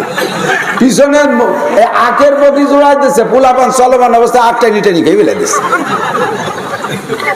আর তার সুরই আলাদা, ওইরকম সুর আমি ট্রেনে শুনি নেই। ট্রেন তো দেশ বিদেশের সব ভালো ভালো ট্রেনে চলছে, চলতেছে এরকম ধাক্কা দিচ্ছে, যাচ্ছি যাবানি, যাচ্ছি যাবানি, গেলি গেলাম না গেলি গেলাম, তোমাকে মনে চালি নামিয়ে যাও, না হলে থাকলে থাও, যাচ্ছি যাবানি, যাচ্ছি। আমরা কয় মৌলবী এই সুরের সাথে শব্দ মিলে যায়, হাসাহাসি হতে, যে সুরও যেমন আর গতিও তেমন। এরপরও দেখলাম এই যাত্রী জামানি করতে করতে যে কয়টা বগি ওর সাথে লাগাইছে, সেই কয়টা বেটি ভাড়া আসছে। ওর ওই দুর্বলতা দেখে যদি ওই জায়গায় রাজবাড়ি কোনো বগি কয় তোমার মতো মৌলবীর পিছনে আমি ইক্তেদা করবো না, সে যদি ওই জায়গা থাকে যায়, জীবনে একা একা আসতে পারবে? যত ব্রিটেনের বগি হোক, আমেরিকান রেলগাড়ির বগিও যদি হয়, তো ইঞ্জিন বগির সাথে জয়েন্ট না দিলে আসতে পারবে? সেম কোয়ালিটি ডাক্তার, ইঞ্জিনিয়ার, বিজ্ঞানী, পণ্ডিত, ডিসি, ওসি, এমপি, মন্ত্রী, টিওনো, মিওনো যা আছেন, সরকারি যত বড় অফিসার আছেন, কোরআন শরীফ যদি মাদ্রাসায় শুদ্ধ করে আপনার পড়া না থাকে, আপনি যত বড় নেতা হন না কেন, আপনার বগি গন্তব্যে যাবে না, আপনার বগি গন্তব্যে যাবে না। একটা ইঞ্জিনওয়ালা বগির সাথে, ইমাম বগির সাথে আপনার নামাজটাকে জয়েন করাইতে হবে, নইলে কিন্তু জায়গা মতো যাইতে পারবে, ঠিক কিনা? আমাদের বহুত পীর সাহেবের মুরিদরা আছে, নামাজ পড়তে মসজিদে যাওয়া লাগে নাকি, বসিবার স্থানে শুইলেই হয়, বসিবার স্থানে শুইলেই হয়, সম্পূর্ণ শয়তানের ধোঁকা। আমার নবীর চাইতে বড় পীর দুনিয়া আছে? আবু বকর, তারপরে উমর, তারপরে উসমান, তারপরে আলী, সাহাবায়ে কেরাম, তাবেঈন, তাবেঈন, আবু হানিফা, শাফিঈ, আহমদ, মালিক, বুখারী, মুসলিম, তিরমিজি, আব্দুল কাদের জিলানী, মুঈনুদ্দিন চিশতি, নিজামুদ্দিন আউলিয়া, কুতুবউদ্দিন বখতিয়ার কাকি, শামসুল্লাহ ফরিদপুরি, হাজী শরীয়তুল্লাহ, মুহাম্মদুল্লাহ হাফেজি, চরমুনাই পিসা, ধারাবাহিক বুজুর্গানে দিনের সিলসিলা আমাদের নবী পাক পর্যন্ত আছে। এই সমস্ত বুজুর্গানে দিন সবাই জীবন ভরে জামাতে নামাজ পড়লো। আর আমার দেশের পীররা মুরিদকে বোঝায় যে নামাজের মতো নামাজ জীবনে এক ওয়াক্ত পড়লেই হয়, আর তার জন্য মসজিদে যা লাগে না, দরবারে বসে থাকলেই হয়ে যায়। বোঝা যাবে যে উনাকেও মিস্টার ইবলিসে গ্রেফতার করেছে। কথা বলেন ঠিক না? আমরা নামাজ পড়বো কোন জায়গা? সময় কম, কামাই বেশি, অল্পের মধ্যে বেশি ইনকাম করব। পাগলামি মোটে করবেন না। দোকানের মধ্যে পড়ার চেষ্টা করবেন না, বাণিজ্য ক্ষেত্রে পড়ার চেষ্টা করবেন না, খেত খামারে বাড়ি পড়ার চেষ্টা করবেন না। সাধ্য অনুযায়ী মসজিদে নামাজ পড়বেন। এক রাকাতে 527 রাকাত। আল্লাহু আকবার। রাতে সূরা ফজরের নামাজের পরে সূরা হাশরের শেষ 3 আয়াত পড়ার নিয়ম হলো আউযু বিল্লাহিস সামিউল আলিম মিনাশ শাইতানির রাজিম 3 বার। বিসমিল্লাহ পড়া লাগবে না, বিসমিল্লাহ পড়া লাগবে না। হাদিসের মধ্যে বিসমিল্লাহ আসে নাই, শুধু আউযু বিল্লাহিস সামিউল আলিম মিনাশ শাইতানির রাজিম 3 বার পড়েই ওয়াল্লাহুল্লাযী পড়বেন। আল্লাহর নবী বলেন 70,000 ফেরেশতা ফজর থেকে মাগরিবে পড়লে আবার ফজর পর্যন্ত এমন করে জীবন ভরে আমল করবেন, আল্লাহর রহমতে জীবন ভরে 70,000 ফেরেশতা আপনার জন্য নেকি লিখবে, আপনার জন্য ক্ষমা চাইবে। অবশেষে আপনার মরণের পরে দুনিয়ার কোনো মানুষ যদি জানাজায় হাজির নাও হয়, ওই 70,000 ফেরেশতা আপনার জানাজায় অ্যাটেন্ড করবে। আমার মা বোনরা আমল করবেন। তবে মহিলারা মসজিদে যে নামাজ পড়বে না, মহিলাদেরকে মসজিদ না, মহিলারা যত নির্জনে পড়বে তত তাদের নেকি বেশি। মহিলারা ফরজ, ওয়াজিব, সুন্নাত কোনো নামাজ জামাতে পড়বে না। সারা বছর ফরজ নামাজ মসজিদে পড়ে না, রমজান মাস আসলে কিছু মহিলাকে তারাবির নামাজ জামাতে পড়ার বুলক সাথে সুরসুরি সাথে মৌলবী একটা নিয়ে তারে নিয়ে জামাতে তারাবি পড়বে। আরে বেটি, তোর ফরজ নামাজ জামাতে পড়তে নিষেধ করা হয়েছে, তুই কেন সুন্নত পড়তে যাবি? এত কেন? আমি গেছি ঢাকায় একবার রমজানে কালেকশন করতে, সুবানবাগ নাম কয়ে দিলাম, সুবানবাগ মসজিদে নামাজ পড়ছি। মৌলানা আব্দুর রাজ্জাক সাহেব ইমাম, 19 সালে একসাথে আবার হজে গেছিলাম। এই মৌলানা আব্দুর রাজ্জাক সাহেবের মসজিদে আমি মাদ্রাসার কালেকশনে গেছি। আমার পরিচিত যিনি ইঞ্জিনিয়ার সাহেব, উনি আব্দুর রাজ্জাক সাহেব বললেন যে হুজুর একটু বলে দেন, আমার মাদ্রাসাতে মুয়াদ্দিস সাহেব আছে, যেন কেউ সবাই কিছু পয়সা করে দিয়ে যায়। আর বেটা রাজা দিল লাস্টে বিটির আলো দোতলায়, এই বিটি গিয়ে কাছ থেকে কালেকশন করতে হবে আমার। আমি বলি ইয়ান কি করবো, আমি তো মহাবিপদে পড়িয়া। হয়তো হুজুর ওই জালনার পাশে বসেন, খালাম মারা যা সময় দিয়ে যাবেন। আমি ঘুমটা টুলটা মুড়ি দিয়ে, রুমাল মুড়ি দিয়ে বসলাম কালাম্মাটা। 2 কালাম্মা ছাড়িয়ে দিল, 3 নম্বর কালাম্মা কয় হুজুর আপনার হাতে দিয়ে একটু মুসাফা করবো। আমি কে খালাম্মা তোমার ভাই ধরি, আমি তোমার সাইডে না নেবো না। আগের হুজুর নেছে, যে হুজুর নেছে সে হুজুর নেছে, আমি নিতে পারবো না। তারাবির নামাজ জামাতে বইরা পিছনে যাইয়া কাপড় চোপড় বোরকা টোরকা খুইলা, যার শরীরের গায়ের কাপড় যা আছে শুধু তাই বেলিটি ব্যাগের মধ্যে বোরকা ভরে ওখানে মার্কেটে চলে যাচ্ছেন। তুমি যা কামাই করছিলে দোতলায়, তা 6 তলার তলে বসাই দিয়েছো, বাড়ি ফিরে যাবা। 1 পয়সারও নেকি হবে না। মহিলারা জামাতে নামাজ পড়বে না, মহিলাদের জন্য ঈদের নামাজ না, মহিলাদের জন্য জানাজার নামাজ না, মহিলাদের জন্য জুমার নামাজ না, মহিলাদের জন্য ফিল্ডে নেমে জিহাদ না, জিহাদ করবে পুরুষরা, ময়দানে জিহাদ করবে পুরুষরা, জামাতে নামাজ পড়বে পুরুষরা। কথা বলেন ঠিক না? মহিলাদের নামাজ আর পুরুষের নামাজের মধ্যে ফার ডিফারেন্স। মহিলাদের নামাজে আমার দিক তাকান, মহিলারা কানে উলে দেবে, গায়ের সাথে বগলের সাথে মিশাইয়া হাত উঠবে কাঁধ পর্যন্ত, কানে হাত ছুঁইবে না। আর পুরুষরা হাতটারে ফাঁকা কইরা 2 বুড়ি আঙ্গুলের মাথা কানের লতির সাথে মিশবে, কানের লতির সাথে হাত হালকা হালকা কিবলা মুখে ঝুঁকা থাকবে। আমি কানে হাত দিয়ে আল্লাহর কাছে নত স্বীকার করে নিজের কান ধরে আল্লাহর কাছে আমি হেরাম ভাবতেছি। মহিলারা উঁচু করবে না, কারণ মহিলারা উঁচু করলে শরীরটা আলগা হয়ে যায় না, শয়তানে যাইয়া মহিলাদের শরমের অঙ্গ নিয়ে শয়তানি করে। এজন্য গাড়ে চাপা রেখে কাঁধ পর্যন্ত উঠাইয়া অন্যাসে ছানা বাঁধবে বুকের উপরে, ছানা বাঁধবে বুকের উপরে, আর পুরুষরা ছানা বাঁধবে নাভির নিচে। কারণ শয়তানে নামাজের ভিতরে মানুষের শরমের অঙ্গ নিয়ে শয়তানি করে। মহিলাদের শরমের অঙ্গ 2 জায়গা, একটা হলো শরমগা আর একটা বুকে। বুকটারে হাত দিয়ে চাপা রাখবে আর নামাজে দাঁড়াবে পা মিশাইয়া, যাতে শয়তানে তার শরমগা নিয়ে শয়তানি করতে না পারে।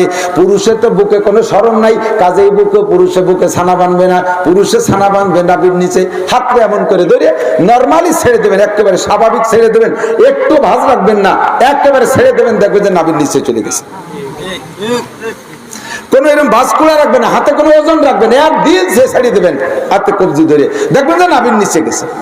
চিকুন মানুষ বলেন আর মোটা মানুষ বলেন, মোটা মানুষের ভুঁড়ি বড়, নাভি উপরে চলে আসে, তার নাভির নিচে নিতে যায়। মোটা মানুষের পেট বড়, তার নাভির নিচে যায়, আরে পেটের সাথে সাথে নাভি উপরে উঠে চলে আসে। ছেড়ে দিলে হাত নাভির নিচেই চলে যায়। আল্লাহ মাটি ঝুঁকিয়ে হাত বানাইছে। পুরুষের স্মরণ নাভির নিচে, হাতটা নাভির নিচে, বদলে শয়তান নিচের দিকে যাইতে পারে না। পুরুষের রুকু দেবে টান টান, মহিলার গায়ের সাথে হাত চাপা রাখে, মাত্র রানের উপরে হাঁটু পর্যন্ত হাতটা এমন করে পৌঁছাইবে। পুরুষের সিজদা দেবে একেবারে পিঠে উঁচু কাইরা, পেটের নিচে দিয়ে ফাঁকা থাকবে। মহিলারা সিজদা দেবে একেবারে গায়ের সাথে হাত মিশাইয়া, মাটির সাথে মিশে হইয়া। মহিলা আর পুরুষের রুকু সিজদা একরকম না, প্রত্যেকের ভিতরে পার্থক্য আছে। কথা বলেন ঠিক না? তালাবুল ইলমি ফারিদাতুন আলা কুল্লি মুসলিমিনা মুসলিমাত। যা বলতে চাইছি, আমাদের অল্প সময় বেশি কামাই করতে হবে। এই মহিলা, একজন মহিলা, তার এই নামাজের মসজিদে নামাজ পড়লে যে মোটা নাকি, এইটা কামাই করার উপায় কি? তার জন্য আরো সহজ। বাড়ি 5 জন পুরুষ আছে, এই এদিক দেখেন 5 জন পুরুষ আছে, ওনার স্বামী আছে আর 4টে বড় বড় ছেলে আছে, এর একটাও নামাজ পড়ে না। মহিলা আজকে সুন্দরভাবে ওয়াজ শুনে যে যদি এই ওয়াজের পর আমল করে, শেষ হজরের সময় বুড়োরে ডাকতেছে, জামালের বাপ ওঠো, জামালের বাপ ওঠো, মসজিদে যা আজান হয়ে গেছে, নাসির হুজুর কি কইছে শোনো নাই? জামালের বাপ কয় যে তুমি শোনো নাই, আমি আগামী শুক্রবারের নামাজ পড়বো, তুমি আজকে যাইও না। আমি তব অর্থে আজকে পড়বো না, আগামী শুক্রবারের পড়বো। খুঁড়ি কয়েছে এটা হায়াতের ওয়াজ করলে তা মনে আছে যে হায়াতের কোনো গ্যারান্টি নেই, তুমি শুক্রবার পর্যন্ত বাঁচবার কোনো গ্যারান্টি আছে? ওঠো, কোনো মতে উঠবে না। মোড়ামুড়ি চোখ মেলা রাত কিন্তু শুনছি, চোখ ছাড়তেছে না। বুড়ি কয় ঘুম ভাঙানোর ওষুধ আমি শিখিয়েছি।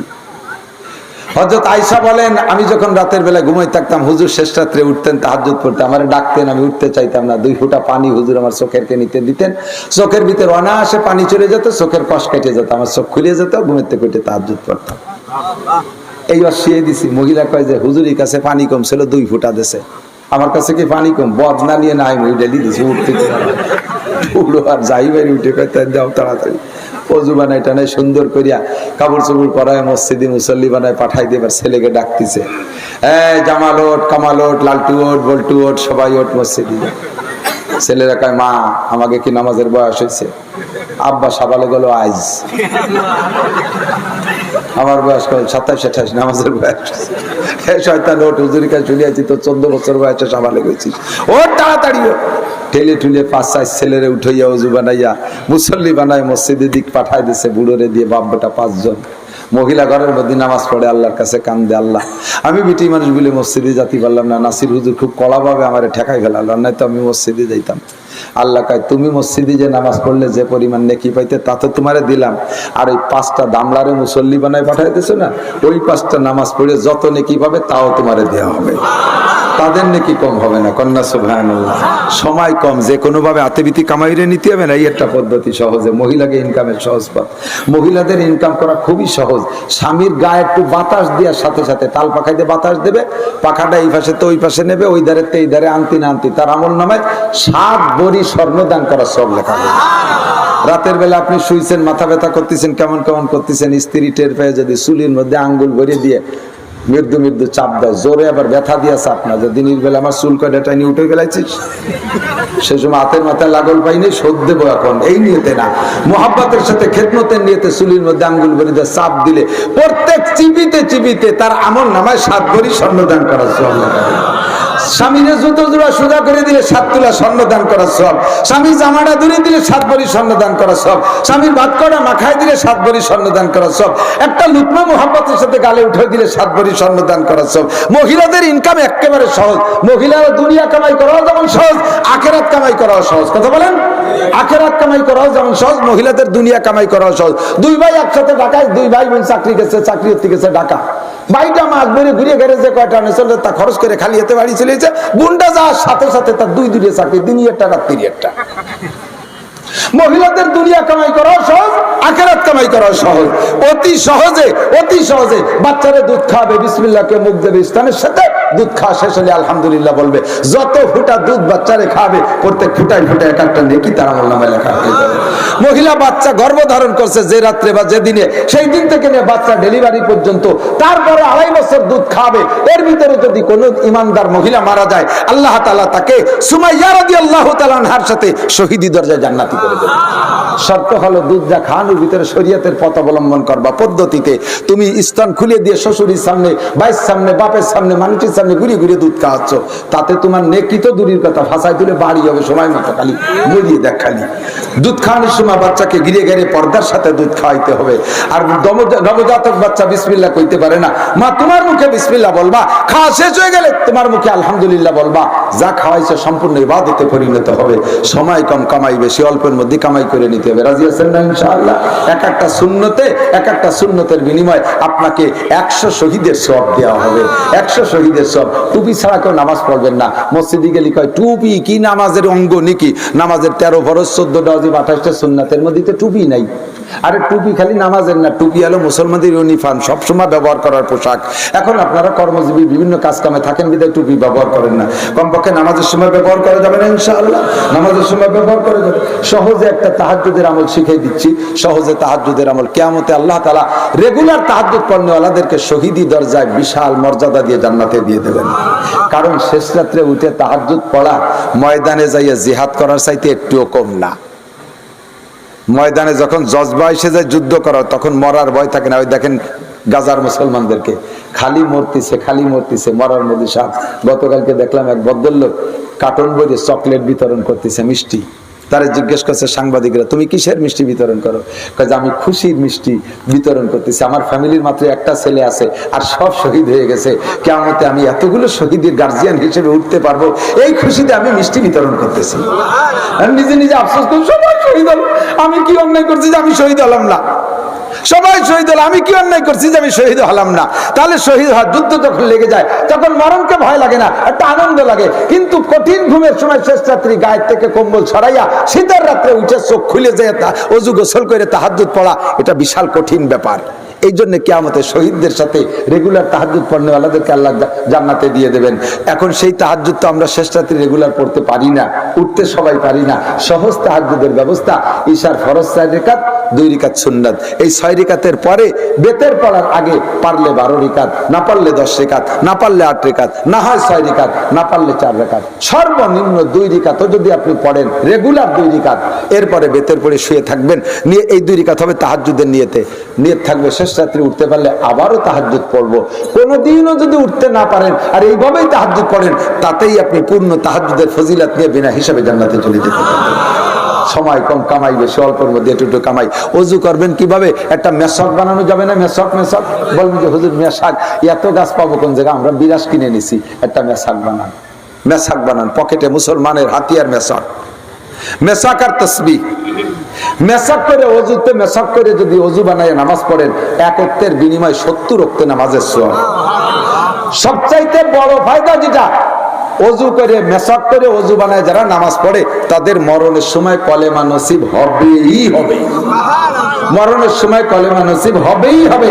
আর মরণের সময় যদি কলেমা নসিব হয় বিনা হিসাবে জান্নাতি। কোন সুবহানাল্লাহ। পুরুষরা যদিও একটু ডালডুলি বাগানেতে ভাঙ্গি চুরিয়ে গোষ্ঠী থাকে, মহিলারা মেশাক চেনেই না। আমার মাদ্রাসার পোলাপান পর্যন্ত মেশাক বন্ধ করে দিয়েছে। উলামায়ে কিরামের পকেটে মেশাক থাকবে না, বাবাই যায় না। সব ছাত্রকে যে বাই ফোর্স মেশাক করাবেন। আমার মাদ্রাসার প্রত্যেকটা ছাত্রের পকেট যে কোনো সময় পকেট টোকাইলে মেশক পাওয়া যাবে ইনশাআল্লাহ। মেশক মুসলমানদের হাতিয়ার। এর দ্বারা চোখের পাওয়ার বাড়ে, যৌন শক্তি বাড়ে, চেহারার নূর বাড়ে, দাঁতের ক্ষমতা বাড়ে, পেটের হজমি শক্তি বাড়ে। সর্বমি সবকিছু মিলাইয়া আল্লাহর রহমতে 1 বস্তা নেকি পাবেন। একটা সুন্নতের বিনিময়ে 100 শহীদের সওয়াব পাওয়া যাবে। আল্লাহ তাআলা আমাদের অল্প সময় আমল করার তৌফিক দান করে।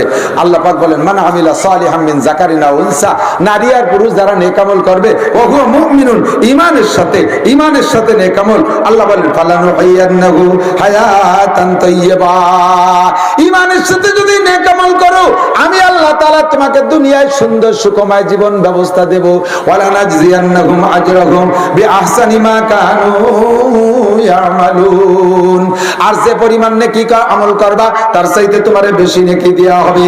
ঈমানের সাথে নেক আমল করবা, সুখের জীবন যাপন পাইবা, আর আমলের চাইতে নেকি পাইবা বেশি। আল্লাহ তাআলা আমাদের সকলকে নসিব করে, সবাই বলেন আমিন। আমরা একটা দোয়া পড়ি, সবাই বলেন আল্লাহুম্মা ইন্না নাজআলুকা ফি নুহুরিল আদাই ওয়াল জাবাবিরা।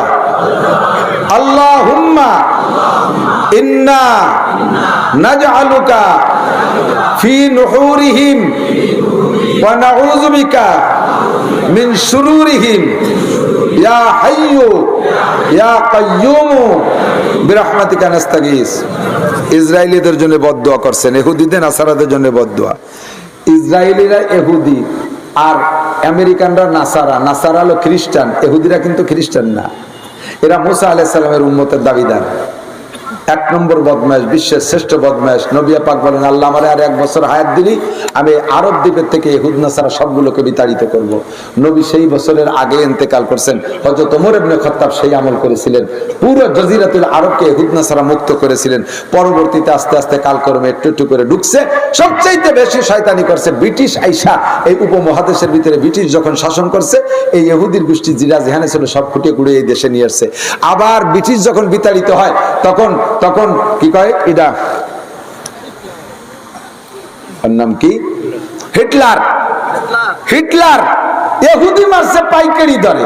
তখন মুসলমানরা আবার কয় যে হ্যাঁ হিটলার এত ইহুদি মারি ফেলতেছে।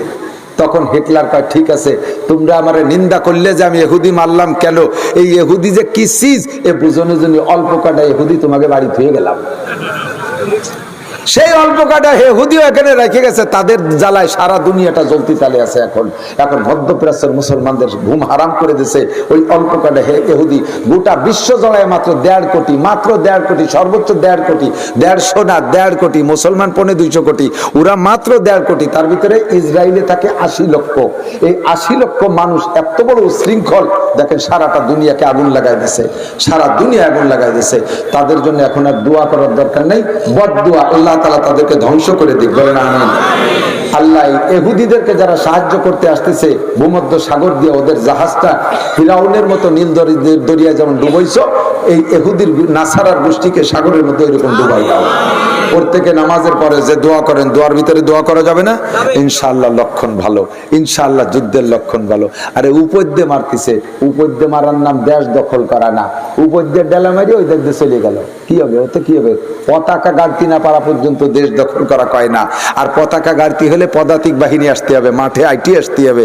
আইটি 2-3 বার জাতি গেছে, আর 2-3 বারই একেবারে ধুমসা ফিটেন দিয়ে তাড়াই দিয়েছে, অস্ত্র ফস্ত্র কাড়িয়ে রেখেছে। কিন্তু ওদের মুসলমানদের খবরগুলো ভাইরাল হতে দিচ্ছে না, সেখানে কোনো মিডিয়া যাইতে দিচ্ছে না। এই কাজেই সম্পূর্ণ সহি খবর পাচ্ছেন না। 2-1টা খবর যা পাচ্ছে আশপাশ দিয়ে, ওই পাশ দিয়ে যারা আমাদের বন্ধু বান্ধব থাকে ফোনে খবর নিচ্ছি, তাতে বলতেছে হুজুর দোয়া করেন, আল্লাহর রহমতে লক্ষণ ভালো। ইনশাআল্লাহ এবার ইসরায়েলের পতন হবেই হবে, ইনশাআল্লাহ আমেরিকার পতন হবেই হবে, ইনশাআল্লাহ। আরে শিয়া হোক আর যাই হোক না কেন, নামের সাথে মুসলমান, কথা বল না কেন? আমরা এই একটা নামের উপরে দোয়া করব, হোক শিয়া হোক সুন্নি, যেমন নাই তাই হোক। তারা বাইতুল মুকাদ্দাসের রক্ষার জন্য নামছে। আমার নবী বাইতুল মুকাদ্দাসের ইমাম ছিলেন, 1 ওয়াক্তের ইমাম। 2.5-3 লক্ষ নবী রাসূল ছিল মুসল্লি, কোটি কোটি ফেরেশতা ছিল মুসল্লি, নবী ছিলেন ইমাম। সেই মসজিদ ইসরায়েল আর ইহুদিদের হাতে দখলে থাকবে, এটা হতে পারে না। এই কাজের জন্য যদি কোনো হিন্দুও বাইতুল মুকাদ্দাসের পক্ষে নামে, তাহলে আমরা সেই হিন্দুর দলে, কথা বল না কেন? যদি কোনো কাফের নামে, কাফেরের দলে। আমাদের এখন আর কোনো দলাদলি নেই, আমাদের দলাদলি হলো বাইতুল মুকাদ্দাসকে রক্ষা করতে হবে। ঠিক আছে না? একমত না সবাই? দোয়া করবেন, মুনাজাত করবেন, আল্লাহ তাআলা আপনাকে সম্মানের সাথে বদরি সৈনিকদের সাথে জান্নাতি করে দেবে ইনশাআল্লাহ। আল্লাহ কবুল করুক, বলেন আমিন। আমি যদি এখন বাইতুল মুকাদ্দাসের খেদমতের জন্য 100 করে 200 করে টাকা চাই, দিতে পারবেন ইনশাআল্লাহ? আছে দিতে পারবেন? বাইতুল মুকাদ্দাস আমার হাতের মাথায় নাই। বাইতুল মুকাদ্দাসের নামে খেদমতের নিয়তে এই মাদ্রাসার